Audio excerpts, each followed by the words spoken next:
A while back, I had made a video on how to reset your 60% keyboard, just in the case in the fact of if a key was not portraying the correct key, you could theoretically reset it to factory standards. Well, in today's video, I'm gonna actually read some of those comments. I kind of built it up just a little bit, that way I could really get some of the best comments out there and hopefully help you guys out and hopefully save you some money here. Now, a lot of these comments have been just thanking me because it has actually worked for them, because basically that video works for 90% of the 60% keyboards that are out there. But this, even though they're similar, I'm gonna try and give really dense and detailed answers for you. So without further ado, let's get started with the first one. So this person says, hello, my keyboard not working. I guess something happened with its internal CPU. How can I bring back its to life? It does not responding at all. PC trying to connect for minutes, and after seeing keyboard as USB device with names C555 or something like that. And he's got some sort of Xiao Lang 60% T8 gaming keyboard. So first off,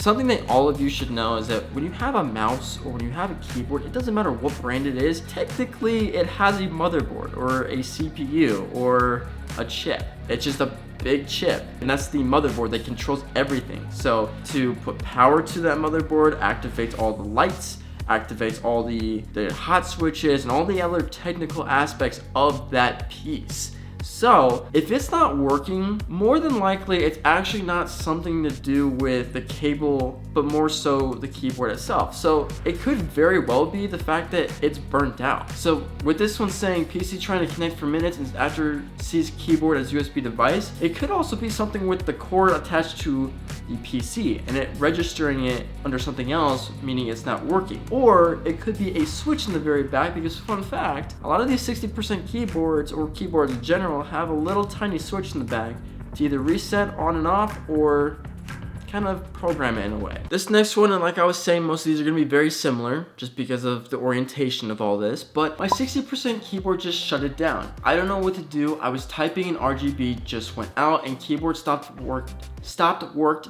and I had it for 2 months only. If you've only had it for 2 months, try and return it, because here's the thing, if your keyboard shut down and your PC didn't, well then obviously something is not going right with the programming and the chip within that keyboard, meaning it's fried. Like, you can't save it unless you want to spend literally the equal amount or more and a majority of your time in your life just to repair that keyboard. Because if you guys don't know this, you technically can repair anything here. It's just a matter of you would have to unsolder every switch and resolder it with different switches once you get that new microchip keyboard or CPU, if you want to really say it. Considering that you were typing and RGB went out, I mean, RGB is just a matter of LED lights. So if there was a short circuit that had traveled into it and fried the CPU or the motherboard, yeah, it's gonna fry everything. So even the lights are not gonna work. Now, granted, you could also have this thing where it's kind of like a surge protector, which that could have also happened. And there's a little surge protector inside, and maybe that could have saved the lights, but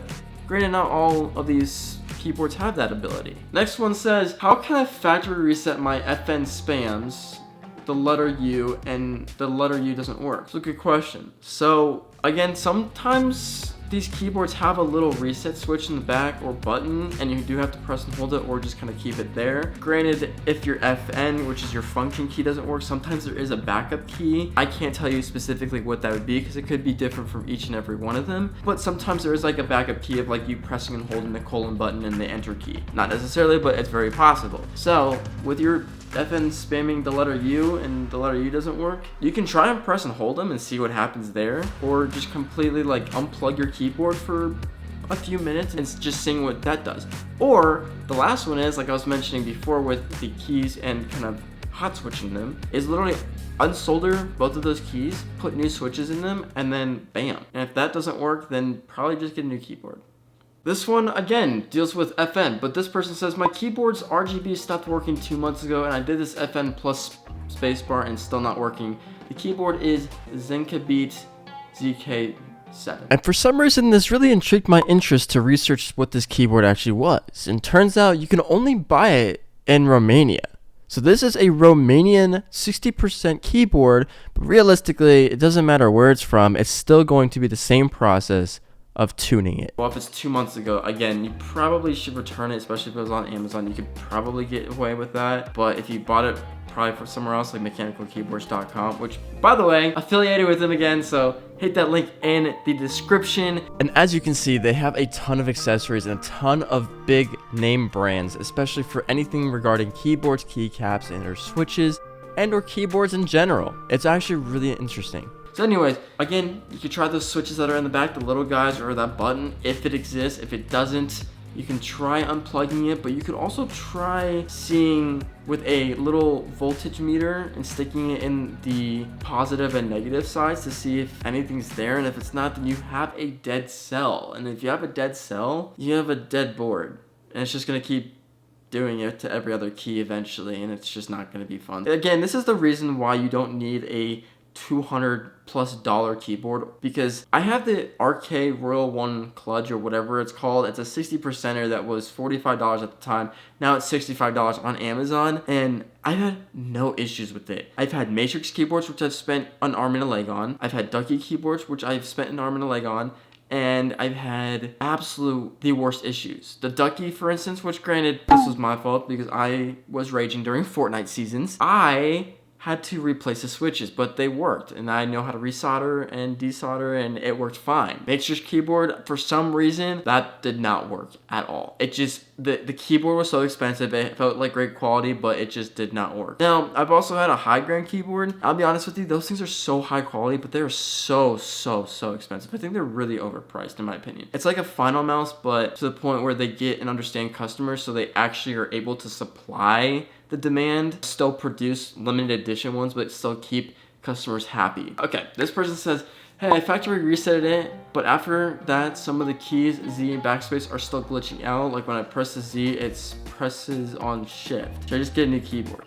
Yeah, like I was saying beforehand with the switches and everything, you could do that. You could try and switch them out. You can try and resolder them. You can try and get like a voltage stick to see what's going on there. You could see the wiring problem in terms of like, okay, well, is your PC producing too much or whatever's going on. There's so many different possibilities to this one, because if you have two different things that are glitching out and then another thing that's just producing another thing, and you can't reset it, and the resetting is like making other things different, maybe try a total of 3 times. Because after 3 times, if it's still glitching out, and then unplugging it and then plugging it back in after 15 seconds, then yeah, you probably got some issues that you just want to go ahead and buy a new keyboard with. This person asks, do you have any idea how I can reset a Daru EK87 one that won't turn on and connect to my PC? Well, first off, if the keyboard doesn't turn on to a direct power source, that's a huge red flag and problem right there. Because most keyboards, at least from my point of view and my knowledge base, you connect them to a PC that is connected to a very large power source that converts it to a more simple power source that connects to the keyboard, it turns it on. And if that doesn't turn on, then clearly something is wrong.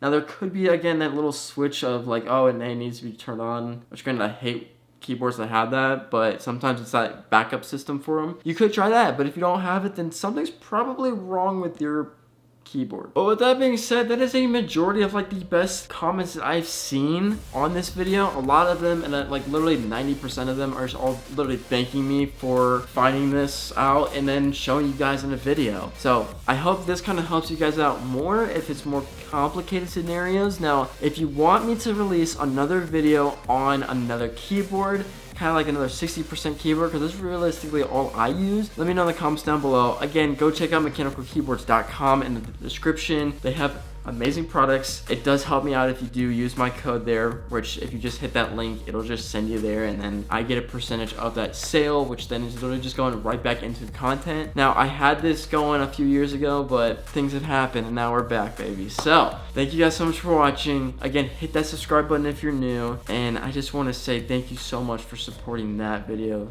a lot. I will see you soon.